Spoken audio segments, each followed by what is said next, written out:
Hello, I'm Tom, an assistant producer in the world of telly, and for as long as I can remember, I've been obsessed with knowing how TV is made, thanks to shows like Doctor Who Confidential and all the behind-the-scenes features on DVDs. One of my biggest passions is helping to make TV more accessible to those starting out in the industry, as for me, it seemed like a big, scary world that was impossible to get into.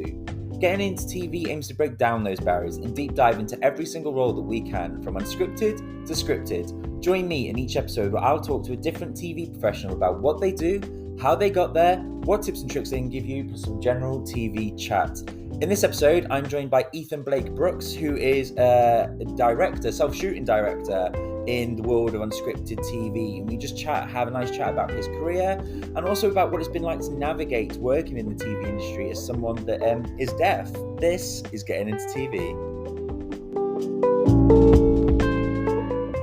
Thank you so much, Ethan, for joining me today. It's really good to talk to you, and I'm really excited to kind of hear about your, I suppose, your experience. So obviously, like we just said, actually off the Zoom, we kind of, I suppose, in uni together, never really, I suppose, I saw you in the distance and I saw you in Gorilla when you were working there. So we never worked together, never really spoken. So it's just going to be really interesting, kind of see what your life's been like, and I suppose being a director. So it'd be really good to kind of just start off with, how did you get into TV? Tell me a bit about the initial steps. What was uni like? What was it that kind of made you want to do it?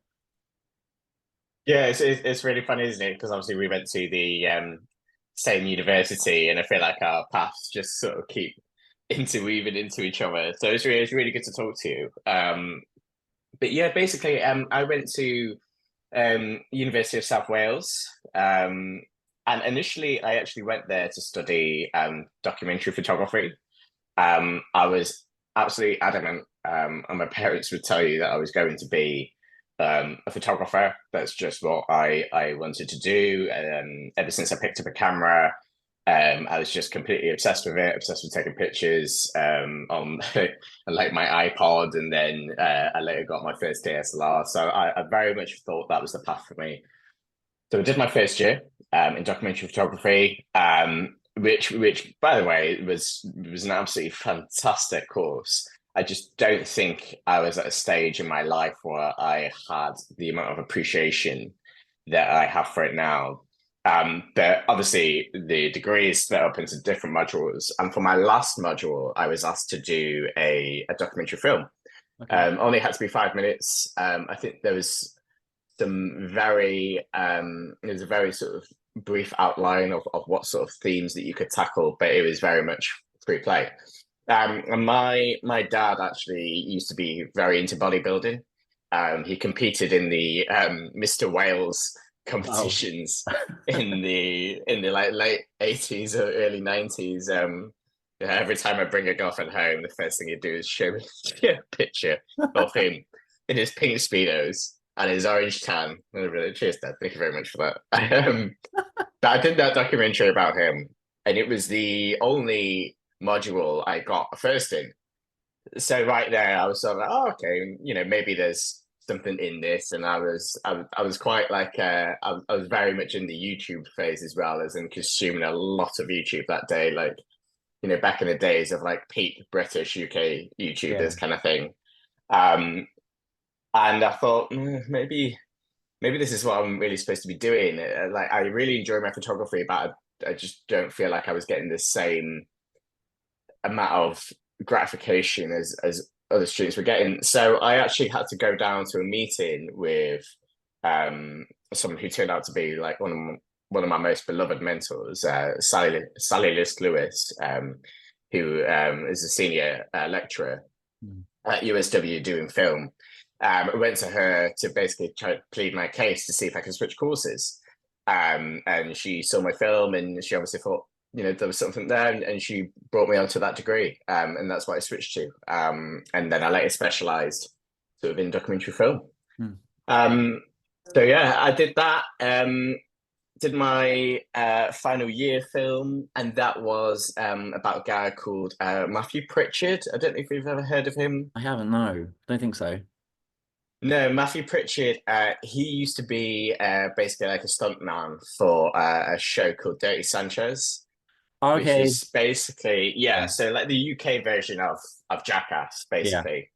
And he was an amazing character in terms of he went from being, party central, on whatever you could imagine Mm. he was on to he completely changed his life to being a vegan, triathlete, Iron Man, you name it. He loved competition, and he loved fitness, and he made this incredible change basically overnight. In that it was essentially like a biopic of Mm. his journey to that. Whilst it also been about the anniversary of Data Sanchez, so it was kind of almost um, a what's the word that I'm looking for?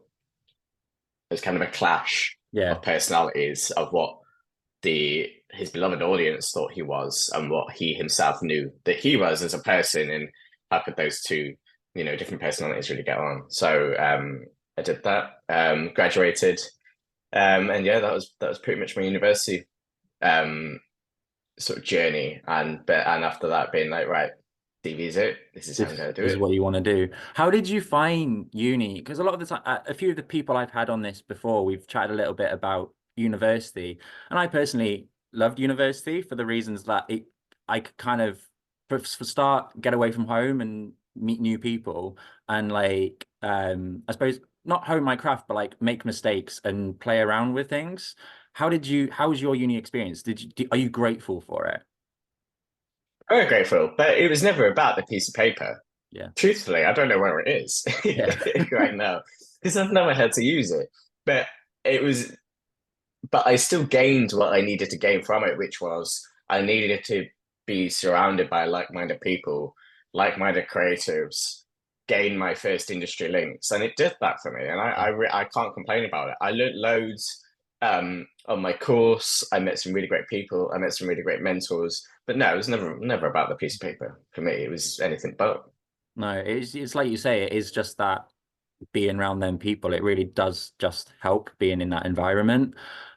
So moving on from uni, how did you get into TV then? Talk to me about that initial step, because it is quite daunting for someone when you leave uni and you think you're the best person at what you do. How did you Yeah. find getting into telly? Oh wow, it's humbling, isn't it? It's Yeah. so humbling. And you still see it nowadays. You still Yeah. see university students graduating, and the first thing they'll stick on their LinkedIn and their CV is director. And you sort of look at that, and there's almost like a little bit of feeling sorry for them and going like, oof, you're gonna have a real wake up call when when push comes to shove. Yeah, for me, I sort of I feel like when you're in uni, you're just living in this sort of this little bubble of creativeness and what seems like an abundance of time. Like doing my final film, I think I was given something like 6 months, which for Yeah. production now is like amazing. Like when do you ever get like six I am months to do a lucky. 15-minute film? Yeah, I mean, I'm lucky on my current show to get like even a day to set up filming. Like, it's just unheard of to get more than that. Exactly. Like, it's crazy. Exactly. But at the time, you're like, oof, got 10 a.m. call time. That's gonna be a Yeah. bit rough, isn't it? In third year. But what was it going on about? You have to remind me. We were talking about uni, and I suppose getting your first job into telly. So just talk a bit about your experience of moving from that uni life into telly, and a bit about I suppose a bit about your first job, the scheme that you went on to, and kind of bring it up to director. That would be really good, I think, and just kind of them early days and what you were learning and what you were doing. Yeah, sure. So obviously, halfway through my third year of university, I had that sudden burst of the bubble, that realization of, oh, actually, what's going to happen after this? And I started to have chats with people, obviously chatting to my mentor, Sally, and be like, how do I actually transition, into this? And she was the one that informed me that was something called the Channel 4 Production Trainee Scheme, which is a scheme that's sort of made from Channel 4 in collaboration with an organization called Think Bigger, which helps sort of people from loads of different backgrounds, whether it be disabled, neurodivergent, low socioeconomic backgrounds, get into TV. So I was made aware of that, and at the time, I was, just for context, I've been deaf from the age of about, I think it was about 3, 4 years old. So from that age, I've sort of worn hearing aids, and my hearing is sort of degenerated, sort of slow since it's sort of started to stagnate now. It started to balance out. But at the time, I was losing sort of a bit more hearing, and sort of, I guess, struggling to come to terms with identifying myself, I guess, as a deaf person and just as a disabled person. Um, but I thought, I may as well use this to my advantage. I feel like, as a disabled person, you are met with many disadvantages. So if there's anything that can actually assist you, then wow, you have to take it. And it was a very competitive training scheme. I think there were over 3,000 applicants for just, I think it was Wow. 16 places at the time. It is tough, isn't it? It was tough. It was really, really tough. But I my mentality was always, and I knew it was going to be tough. So my mentality was always, what can I do to try and stand out from the crowd at any opportunity, and sort of use my strengths. And I think that's sort of, it's very good to sort of try and recognize you as a personality, as a person. What am I good at? What am I not so good at?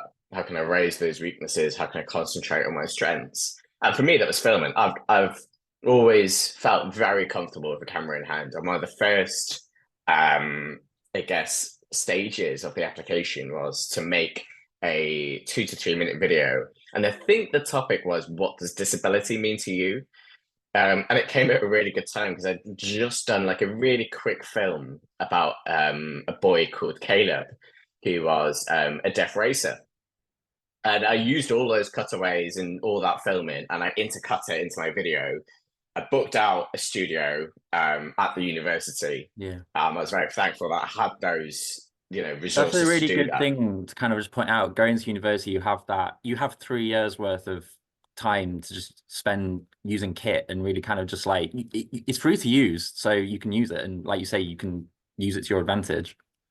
I miss it so much, man. Same. I miss just like arriving at the desk in the kit book room, being like, "Yeah, I'll take an FS7, please." And Yeah. just get Free. given it. It's brilliant. Um, but I did that. I booked the camera. I booked the studio because I knew that a lot of people would just do a webcam video. I knew that for a few people that would be the easiest option, and I wanted to try and stand out, and that's how I did it. And Yeah.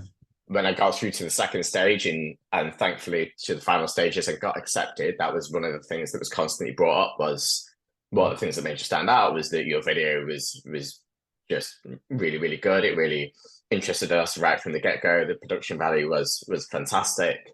So that was a real lesson for me in terms of anything I can do to sort of stand out.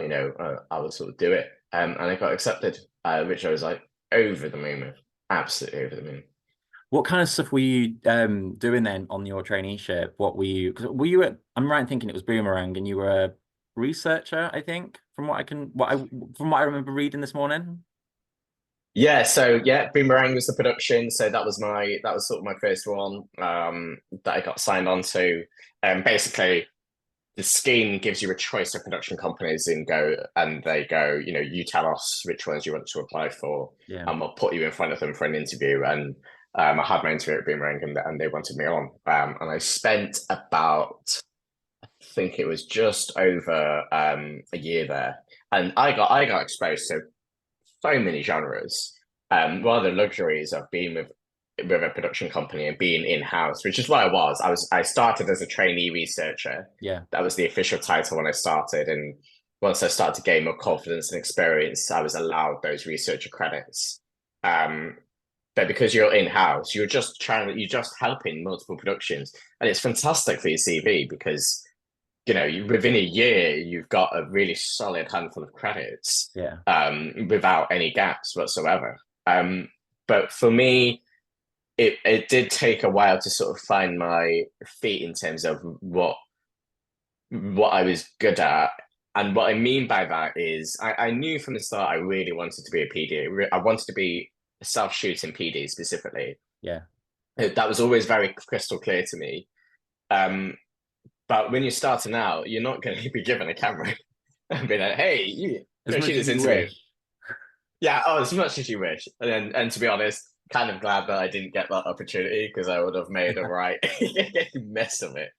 Um, so I thought, right, what can I do? Because I wasn't honestly, I wasn't a very good caster at all. And there are genuine reasons for it. You know, Yeah. obviously being deaf, I struggle a lot on the phone. Usually, it's only with someone that I know really well, and it's in a very quiet room, and I've got my closed captions on.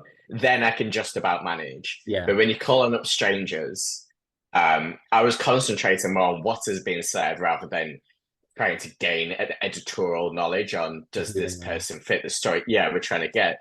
So I was terrible at that. So I was like, right, this isn't going to work because there were some fantastic casting researchers around me, fantastic casting team. I was like, this isn't going to happen. And But I we did think have a kit room. it's just really good to say as well, like casting, I've done a few casting roles and I enjoy it, but personally for me, I much rather stick to kind of like more editorial stuff and like the story side of things, because I feel like you've got to be a certain kind of person to do it. And it is so hard sometimes to keep going. So I really do admire people that do casting. It's a real skill. Oh yeah, like fair play to them. And there are Yeah. there are certain pros to casting. Like it's the bread and butter of telly, and you know it's. I feel like it's something that's always in abundance. I feel like Yeah. even during these times, the you know you're always going to need casting researchers, casting APs, casting producers. And you're right, it does take a certain personality. Like I met some during the Channel 4 trainee scheme. By the way, one of the other really good things about that scheme is it's not just you doing it. There's 15 other people surrounding you. You do always meet up every single month, Yeah. and so you know, TV is such a journey of ups and downs, and to have a community of people you can always go back to Yeah. every single month and go, hey, are you like experiencing this? Because this is sort of my journey right now. And the person opposite you going like, oh my God, I thought it was just me. Like Yeah. it's so great to have like a community of people around you to be like, no, it's okay. Like you're not the only one going through this. But knew I couldn't do casting. Yeah. So I looked around and I was like, well, there's a kit room. And even though I know they're not going to give me a camera, maybe I can prep the kit because I don't really think that there was anyone that was sort of taking sort of responsibility for like the upkeep of the kit, if that Yeah. makes sense. That And makes sense. and there were PDs there, and I'll go, oh, like I'll prep it for you, I'll test it out. You tell me what you want, and I'll get it all ready, change batteries, make sure there are cars, etc. So I started doing that, and that was my foot in the door. And then from there, they started going, "Oh, do you fancy going on a shoot?"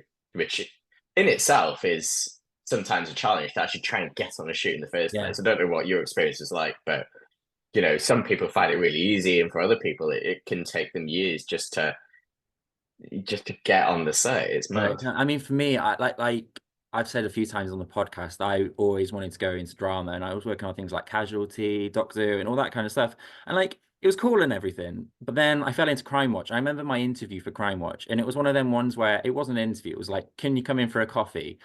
And I was like, yeah, sure, I'll go for a coffee. And they were like, can you drive? Yes. Okay, you're going to be on set tomorrow. And I was there driving to London. So for me, it happened really quick. I was literally, when I say I fell into Crime Watch, I literally mean I was thrown into Crime Watch. And yeah, and I just never really looked back. I just always found myself on set. Like when I'm in an office environment, I don't mind it. But I think because from the early days, I was always on set, that's just where I thrive. I love being out and about and meeting people.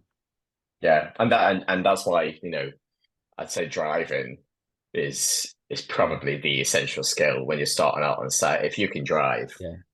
you're on, and thankfully I passed my test literally, I think it was a month before joining the scheme. Oh, wow. And it was the most nerve-wracking thing because I knew enough even before I joined the scheme that if I was going to get on set, driving was going to have to be something that I'd have to make sure that I was, I had a driving license. Well, So that was thankfully I that was passed that. yeah, that was me as well. Because my first TV job after uni was working post-production house at Gorilla, and Yeah. luckily I got that job, and luckily I was there for 9 months, and in then 9 months I was like, right, I've got a job now, but I really want to work on set, so I spent them 9 months basically learning to drive, and as soon as I passed my test and got my car, I handed my notice in, and I was like, right, I'm going Did freelance. you? Yeah, as soon as I got it, I was like, I just want to try. And luckily it paid off. It really did pay off. It like anything, it was you have them quiet months and it's hard to find work, but I'm really glad that I did it when I did it. And I had that kind of, I suppose, cushion of a 9-month job behind me. So I could do it. Yeah, 100%. And you know, I'm not, I understand that it's something that is absolutely worth investing in, Yeah. but that can be a struggle, definitely, when you're trying to get into TV, especially in this current climate and with current living expenses. That, you know, something as what can seem as simple as getting driving lessons and, you know, passing your test, can be, you know, can be a real struggle sometimes. But it is absolutely worth it. Like it will pay itself off, you know, after the first job, and you Yeah. know, hopefully that keeps it consistent. But do you know what? I actually remember the first driving gig, I guess you could say, that I had to do, and I think it was just taking kit to a shoot. And I knew it was coming up, and I practiced even though I passed my test, I Yeah. practiced my driving with my girlfriend in her car, going like, "Oh no, I've never really done like a long distance journey before." It's nerve-wracking. So yeah, it's really nerve wracking, especially when it's under, you know, there's a time limit to it Yeah. as well, and you know it's important. So I'd spent like a week prior driving around with my girlfriend trying to gain confidence, and I got there on the day. They give me a hire car. Got in the car, couldn't find the reverse gear. It was one of those gearboxes that weren't labeled, and Yeah. all the gearboxes I'd used so far clearly had the reverse on it, and it was one of the ones that you have to pull up and then put to the side. I've been in that experience before and been there for a good half an hour trying to be like, where the hell, how do I even get out? 'Cause to get out the car parking space, I had to reverse. I was like, I'm just sat here. I don't know what to do. So I know the struggle. I know the struggle. I'm so glad you can relate to this, by the way. Just generally, I thought it was just me. I was the same as you. That's true. Half an hour. All I could do, I just keep going forwards a little bit at the Yeah. time, and there was a wall Yeah. in front of the car. So I was like, I can't just keep going forwards, otherwise I'm gonna have to pull up and show it. So I had to literally walk back to my production company from the car park with my baton between my legs and talk to my production manager and be like, "Can you just tell me where the reverse gear is, please?" And they're like, "You're still here?" And I'm like, "Yeah, I'm sorry, I can't work out how to get out the car park." Oh, Yeah, that's funny. I thankfully the remember. journeys from there was smooth. Yeah, I remember again going my first crime watch job. My first car was like a little tiny blue Fiat Panda, and whenever I'd drive it, it would like rattle. It felt like you were basically outside. It was the tiniest little thing known to I man. love it. And then they give me the key, and I was like, oh yeah, cool. I'll drive to London, thinking I've never done, like you say, I've never done long distance, let alone drive in London. And then I get to the Baptism of car. fire, London. Yeah, and then I get to the car, and it was basically a 2019 estate car. And I'm there and I'm like, this is a really long car. I'm terrified right now. And I just remember driving down the motorway, just shaking, like my arms are like this, with a director and a researcher in the car that I'd only just met, trying to be like, I can drive this car. I'm not going to crash you. Yeah, you always have to sort of fake that confidence, don't Yeah. you? Especially when you have other people with you. Like, yeah, everything's fine, everything's Yeah. under control. Your But that's heart rate's inside it, going it's at like, like yeah, fastest. yeah. You're just like 1 mile at a time, 1 mile Yeah. at a time. But yeah, driving was huge for me to get onto shoots, and and you know, camera operating, and Mm. as I said before, like I've always been very comfortable with a camera. And so my journey became a little unusual in that I know quite a few people that, especially people that have started as casting, but know that that's not necessarily the path that they want to make, and then really struggle to make that transition from casting to self shooting. For me, it was the opposite case. So Yeah. I've always done self shooting. You look at the majority of my credits, and the vast amount of them are, you know, are self shooting. Even the ones that weren't supposed to be, they'll still somehow just got me a camera, because that's just how I established myself. I went, right, I can't cast, but what I know I can do is I can shoot, and I can shoot with some confidence. So yeah. Yeah. No, that's really good. I mean, that's one thing that I'm on my AP thing now, on my AP course for the next 12 months, is that I'm trying to really kind of, I suppose, build up. On the next series of Crime Watch, I'm going to be scripting and taking on a full-on film for myself and shooting it myself and directing it myself. And that absolutely terrifies me, because I like picking up a camera for myself and shooting and taking photos for myself. But when it comes to actually doing it for other people, absolutely strikes the fear into me. So that's like one thing I know, that even though I'm really good at like the research side, I'm good at everything else. It's like, I know the one thing holding me back is picking up that camera. So it's good to kind of know that even if you're not necessarily confident at certain things, as long as you have as long as you know what you are good at and you can excel at that and you can sell yourself on that, then it does help. Yeah, and just like an openness to learn and accept that Yeah, you're human and you make mistakes. yeah, People make mistakes all the time. I still make mistakes. Where I might, I've had like a setting that wasn't quite supposed to be there. And then, beat yourself up about it. Oh, I really wish I'd done that. But as long as you take those lessons, then it only makes you a better filmmaker. No, nobody's perfect at the end of the day. I think it's much better just to be open and honest with people, yeah, not to be afraid of asking a stupid question. Because ultimately it's at the expense of our production. You'd rather have open communication and with people that you trust and go, you know what, I'm not too sure about this. Can we maybe, go to the kit room or can we go to the kit hire rental place and can we just play around the cameras just so I can sort of gain that confidence? yeah, It's preparation. That's what is all about. And there is an element of sort of like luck that goes into it, but I don't know where the original quote comes from. There's a guy called Casey Neistat, who's like the king of YouTube, you say, but he has a really good saying, which is that luck is when opportunity meets preparation. yeah, And I found that has been so true for my career so far. I mean, I spent months and months preparing just to apply for the Channel 4 production trainee scheme. I literally left it until the night of the deadline mm. because, why would I rush that? I know I've got all that time. Yeah, you want to use it. I can, yeah, I can use, I can utilize it all. I can get feedback from people. I can, really hone down on the edit for my application video. And, that I think that's really helped me, to be fair. Yeah, no, I completely agree. So now then, as a PD, as a self shooter, how I suppose what do you do is the question really. What do you do as a self shooter? Because it's more than just picking up a camera and going to film something. Talk to me a bit about your role and how you find doing it. Mate, what don't we do? Honestly, it's the role of PD is basically the master of wearing different Yeah, hats. And if you can be okay at wearing all of those hats, then I consider that to be a good self-shooting PD. I think every PD has a certain strength, and a strength that they're sometimes brought on for. Like I know that I'm probably a more technical shooting PD, mm, but there'll be someone next to me that's more, of a editorially focused yeah, PD. There are lots of sort of different sort of strengths and weaknesses of each PD. But for me, I could be on a production, from pre-production, I could be speaking to contributors. Obviously, I'll be scripting. I'll be sometimes, starting doing risk assessments and stuff like that. Setting up the logistics of the shoots, conferring with production management in terms of budget and sort of making that work.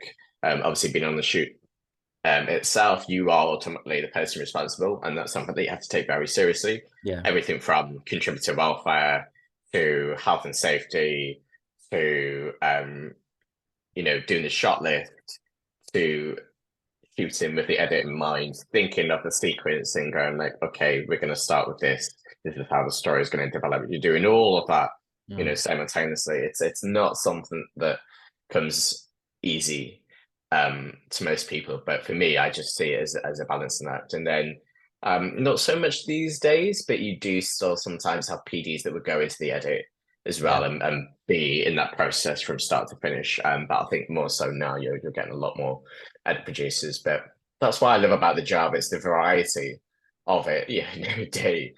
And to be fair, same with most TV jobs, but definitely this one, no day is ever the same. And ultimately why I like being on a shoot, especially, is because I always see it as a privilege to meet with different contributors, different communities, and tackle different themes. Because if I didn't do this job, I wouldn't really have that honor.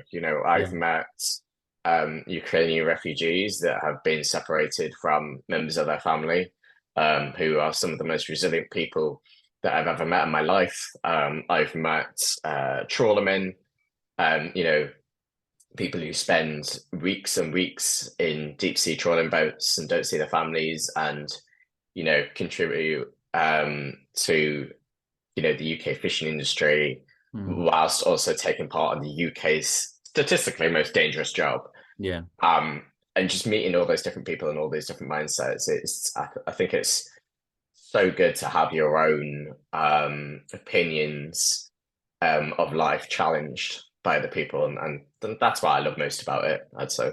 I'm the exact same. I always thought for me it was fictional storytelling. I always thought it was going off to alien planets and some catastrophic event that's happened, and the doctor's going to have to go and find it, or something medical, or something basically fictional. That was always where I thought I wanted to be. And as much as I love watching drama, when I fell into crime watch and started, I suppose, talking to real people and hearing their stories, that completely sold it to me, and I feel so privileged, and that's why I love coming back to crime watch year after year after year, is because I suppose it's that honor of helping them and getting their stories out there, and I like you say, I just really enjoy it, Yeah, it's organized chaos. It That's is. what I relate to with documentary. It's Yeah. pure organized chaos. That there's an unpredictability to it, where Yeah.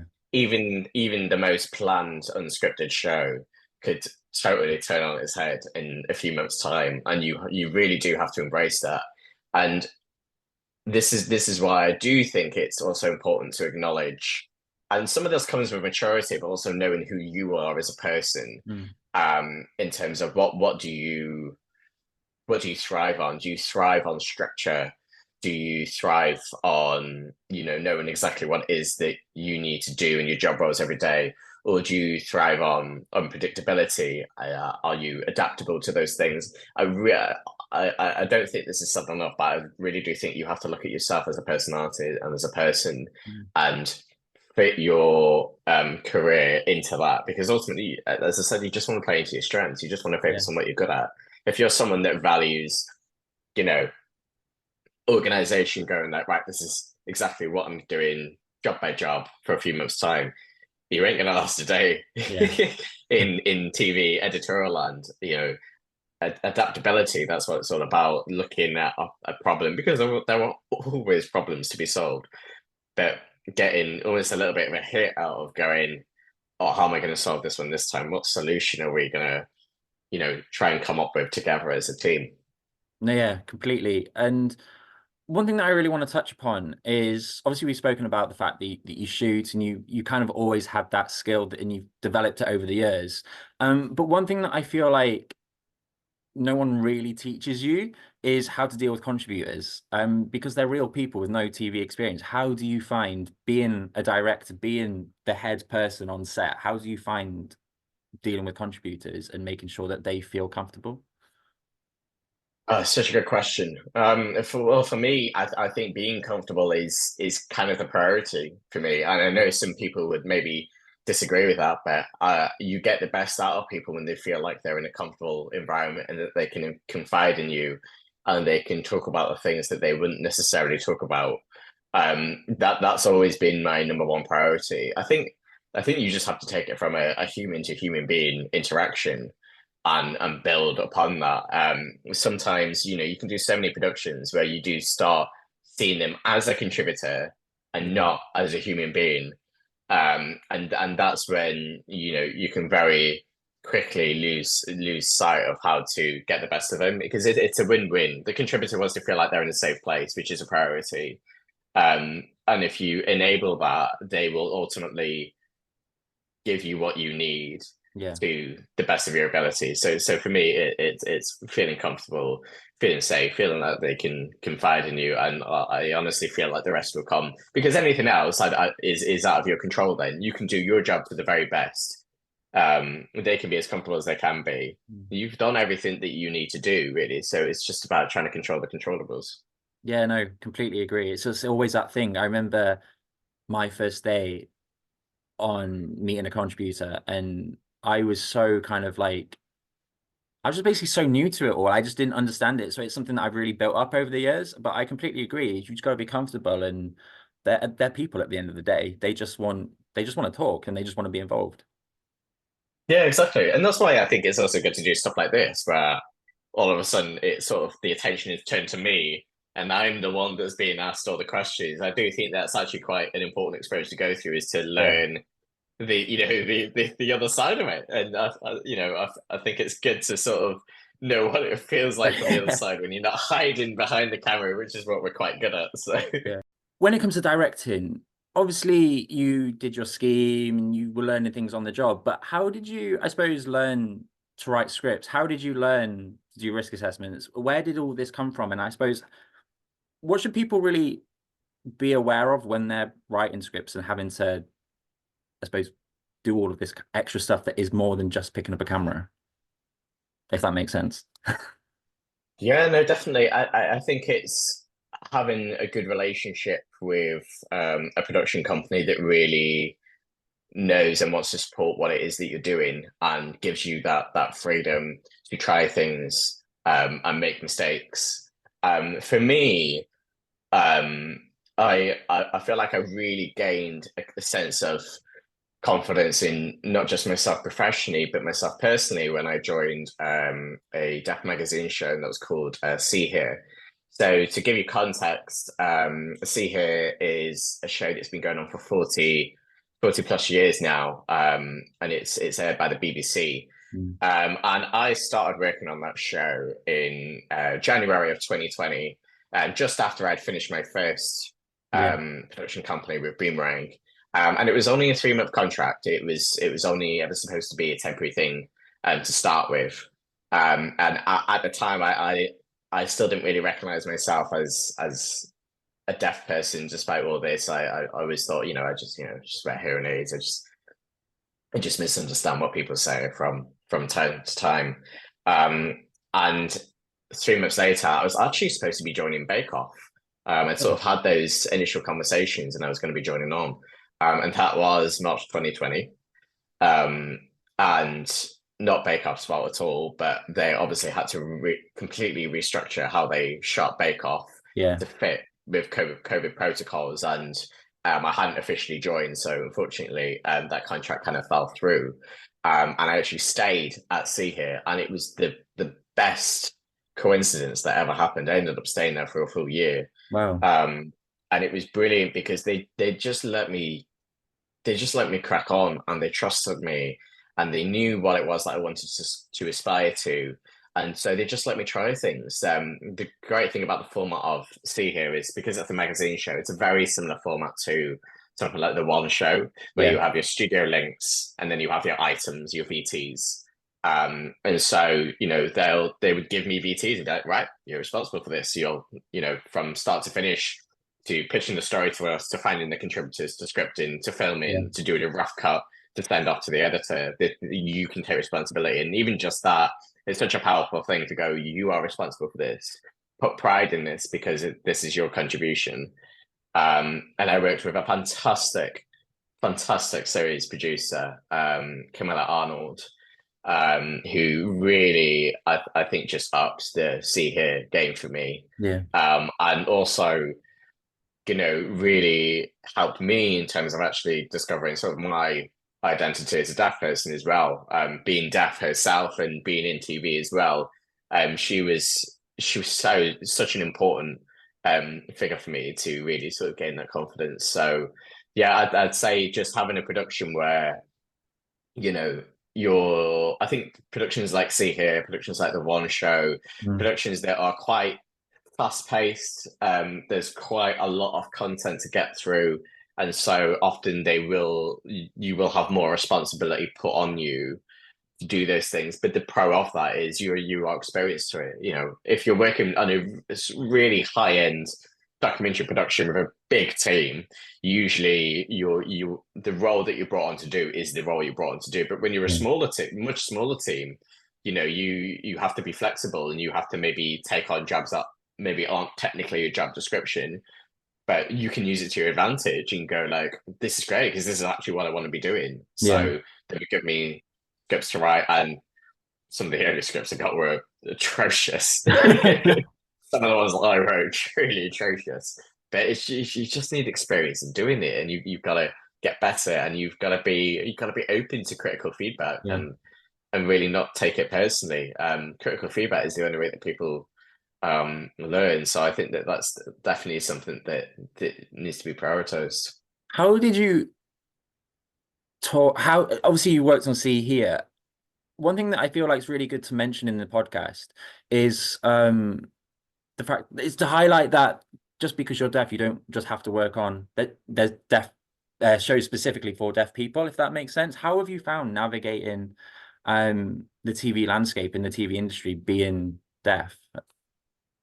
I think I'm still navigating it. I think it's always a journey. You know, there have been some real highs and there have also been some lows. There have been times where I've gone, I don't think I can actually, I don't think I'm capable of this. I don't think the way that TV is done means that I can do what I want to do within TV. And that was sort of a real low for me. I worked on a documentary once where, you know, I was responsible for, or at least partly responsible for, uncovering more about these characters and learning and being the ears in the ground. And I couldn't be the ears in the ground. I couldn't hear what they were saying.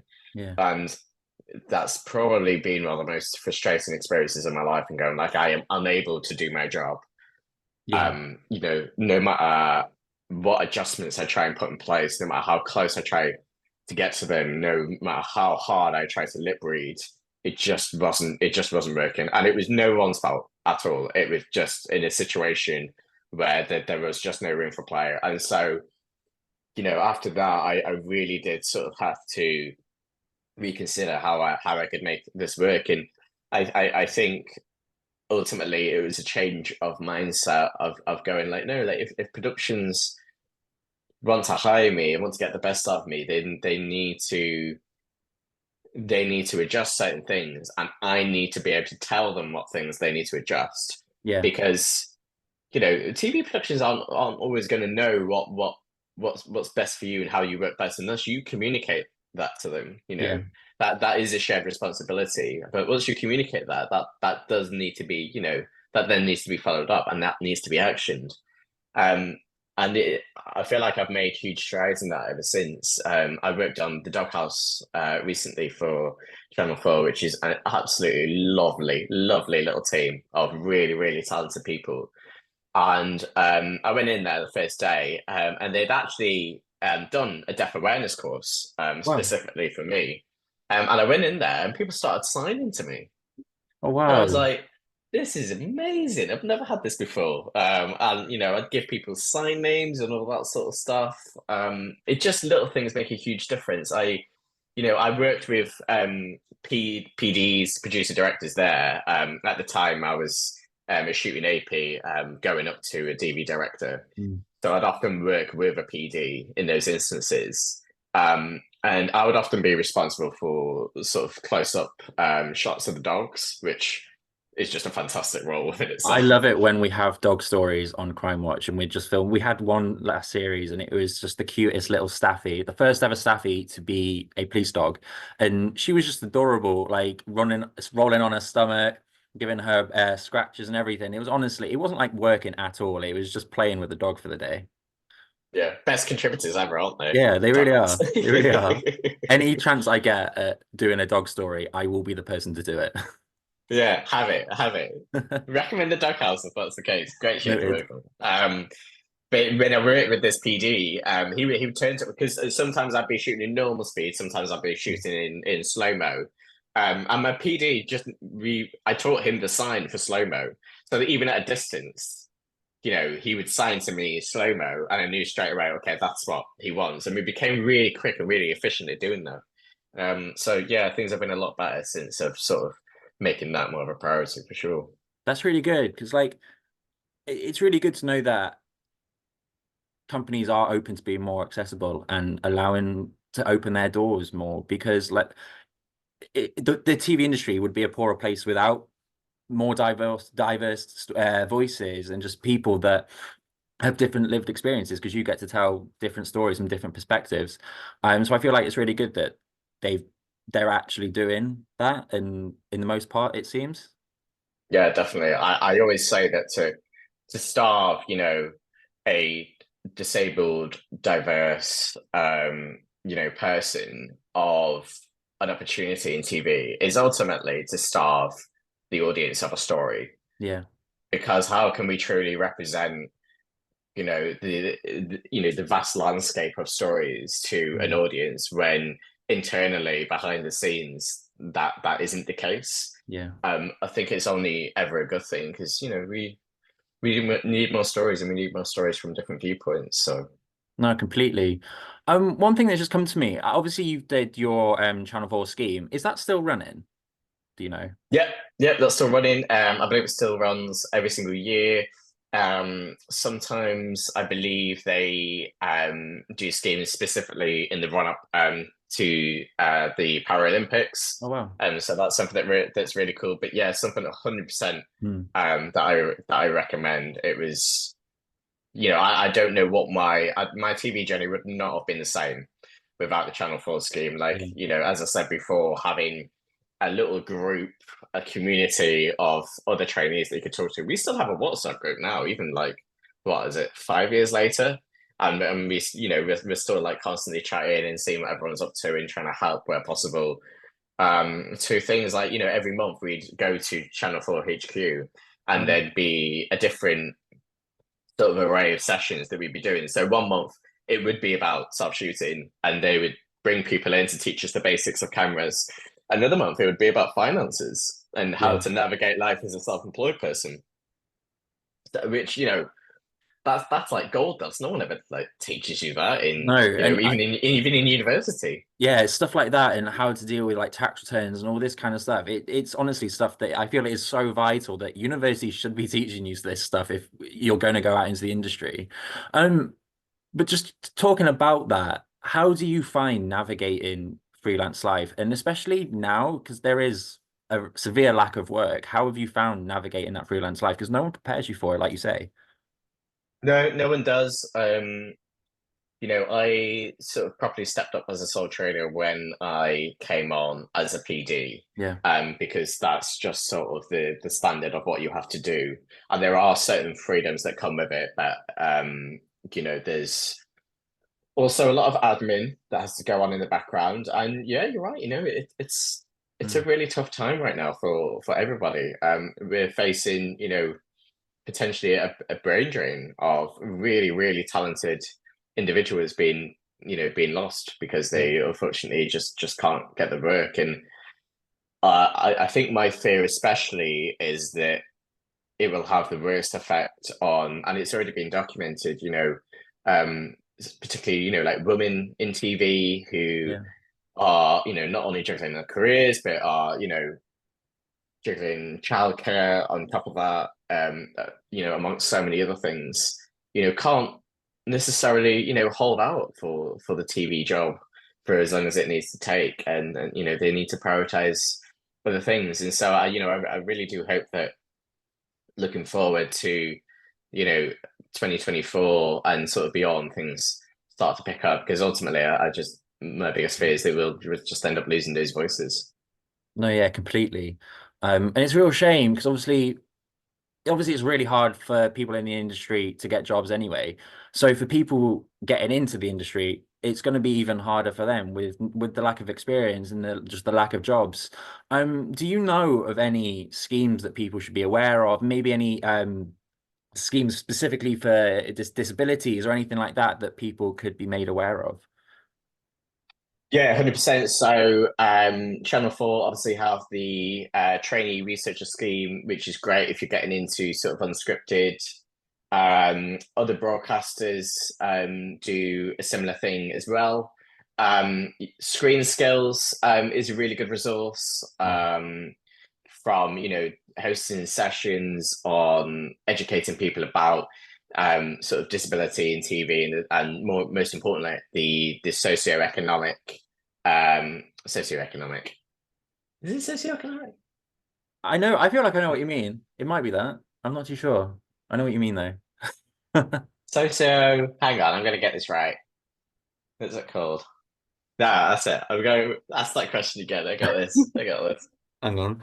Um, so obviously getting into telly can be difficult anyway. And especially now because of the lack of work, do you know of any traineeships that people should be aware of? Any, I suppose, work experience, or any even disability traineeships, like the Channel 4 one as well? Do you know of any that people should be made aware of? Yeah, so obviously Channel 4 is sort of the main one and the one that I did and that I really recommend to people. But BBC also sort of hosts, a similar scheme. I think ITV have recently come out with one as well, which is really great. So definitely sort of keep in touch with all those sort of broadcasters and sort of have a look at that. In terms of other resources, you also have Facebook groups, so deaf and disabled people in TV is one of them. That's sort of like a really good little community of people who can sort of share their experiences and sort of get advice, depending on their specific situation when it comes to sort of getting jobs. You also have resources like Screen Skills, which can help in terms of advice, both to sort of disabled individuals and also production companies that want to be more diverse and also hire more disabled talent. Talking to them about what it means in terms of the Disability Act, and the model of disability that they should be following in terms of making it an equal environment, whether you be able or disabled. So yeah. Sticking on the topic of new entrants, what tips and advice could you give to someone at university or someone that just wants to break into telly and wants to one day be a director? What would your tips and tricks be? I think persistence, I think resilience, I think having that clarity of mind, whilst also being open to new experiences. I mean, I always just go back to that quote that luck is when opportunity meets preparation, and when you Yeah. see an opportunity, you need to be prepared for it. I was when I left university, or during university, I was a lifeguard, and I was a swimming teacher, and I was willing to do that job for as long as it took until the right opportunity came along. Thankfully, me going onto the scheme and me leaving university timed up quite well, but I was willing to stick with it for as long as it took just to get that opportunity, because you prepare for enough things, you apply for enough things, there will be that break, and it can be really difficult, especially nowadays, especially difficult, and you're allowed to be frustrated and you're allowed to be annoyed at it, but I think having that persistence is ultimately such a great trait to have. So yeah, Yeah. it's probably what I'd say. No, completely. And just don't be afraid to talk to people and just contact people. And whatever it is you're watching, look at the credits. And everyone always says it, just look at the credits and try and maybe just follow them on Twitter or something, email them or whatever, email a company and just say, I really like this. And that can really help you. It can, I mean, I listened to a podcast a few weeks ago called Believe in Magic, which was Okay. really good true crime podcast, 10 parts. And I thought it was going to be like some nice, I was recommended it basically. And I listened to the first episode and I thought it was going to be this nice little story. By the end of episode 1, there was about 10 different twists and it just went on a completely different journey. But after that, I listened to all of it and I just emailed the producer and she had a conversation with me over Zoom. I was asking her questions. We were just having that conversation. It's just about building up that network, isn't it? Yeah, exactly. I mean, at the end of the day, we we all have egos, and we all love, Yeah. having our egos satisfied and being told that we're good at what we do. Yeah. So it's really good advice, isn't it? Whatever good work you see, reach out to them because they really appreciate it. If you tell them, "Hey, I just saw this show, and I just want to say what a great job," and go into the specifics. What did you like about it? And if you want to, pick their brains, I would say make it as easy as possible for them. Yeah. Most of these people are busy people, but just set it out from the off and go, I'd really appreciate, don't make a big deal of it. I'd really appreciate half an hour of your time just to go through X, Y, and Z. If there's anything you can offer, them, like a Yeah. coffee or just anything to make the experience as streamlined as possible, then absolutely do it. Because you never know, they may go around to you and be like, oh, it's really funny that you've got in touch because we actually, we have a runner role available, or we're looking for someone to start with us in house and train someone up. Like Yeah. you don't know until you try. No, completely. That brings me on perfectly to my final question though, is what have you been watching? Oh, what have I been watching? I'll tell you what, there's an amazing, amazing documentary right now, with Ronnie O'Sullivan. It's called The Edge of Everything. I've Don't know if you've actually, seen it. well, I haven't seen that, but we did where I work, we do Amal Rajan interviews. So I worked a bit on the episode. Basically, Amal Rajan interviews did an episode where they interviewed Ronnie O'Sullivan. So I know all about Ronnie O'Sullivan's life right now. I did a few Amazing. weeks on it. Yeah, I never knew about that man really until a month ago, but I know too much about him now. You probably know more than the documentary, to be fair to you. But that was just an amazing, honestly, probably the best documentary that I've seen in a good few Really? years. Oh yeah, just the way that it's structured, the narrative. It's such a cliche word, but the rawness of the interviews. I mean, like these guys are like stuck to him, Yeah. like throughout this period, and the way that it's shown, it's just like, oh, it's just beautiful, so beautiful. Yeah, no, I will go and watch it. Is that on Amazon, that one? Amazon Prime, yeah. I am making a note of that. That's why I asked that question, is literally so I can get some recommendations of things to watch, basically.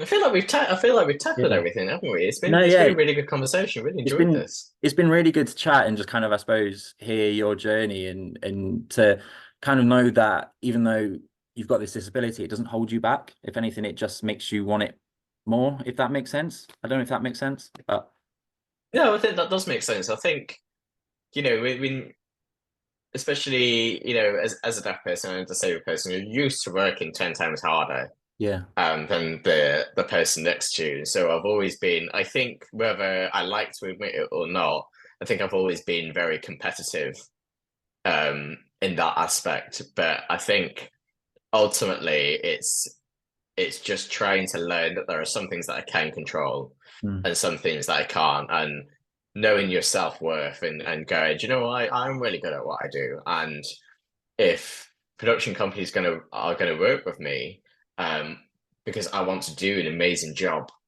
for yeah, them and to give them the best production possible, then this is what I need in order to yeah. thrive.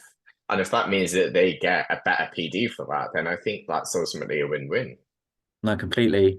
But thank you, Ethan. It's been really great to chat to you today. So yeah, thanks for coming on the podcast. Oh, I've been absolutely lush. Thank you so much, mate. Thank you so much for listening, guys. I really hope you enjoyed this one. I personally really enjoyed chatting to Ethan. I just thought listening to him talk about his career, how he's navigated the industry, really interesting. And I've also learned a lot myself about how I can better myself and make what I do help make the industry more accessible. But also just hearing him chat about his passion for the industry. And I think that's one thing in all 8 episodes that I've done of this series so far, is you really can just hear the passion people have for that job, and for what they do. And I think that's, if anything, that is your main takeaway from this series so far, is the passion that people have.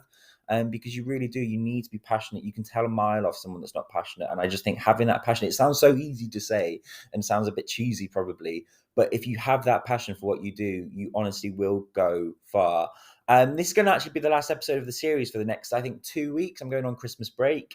And I'll be back with a brand new episode in the new year, probably the first or second week of Jan. Just keep an eye out on my social media. Just search Getting Into TV on Twitter and Instagram, and you'll be able to keep up to date. But thank you so much for listening. I'm honestly so proud of what I've managed to achieve with this podcast in the last few weeks. And I can't wait to bring you brand new episodes in 2024. I hope wherever you are, you have a lovely Christmas and a very happy new year. See you later. Bye.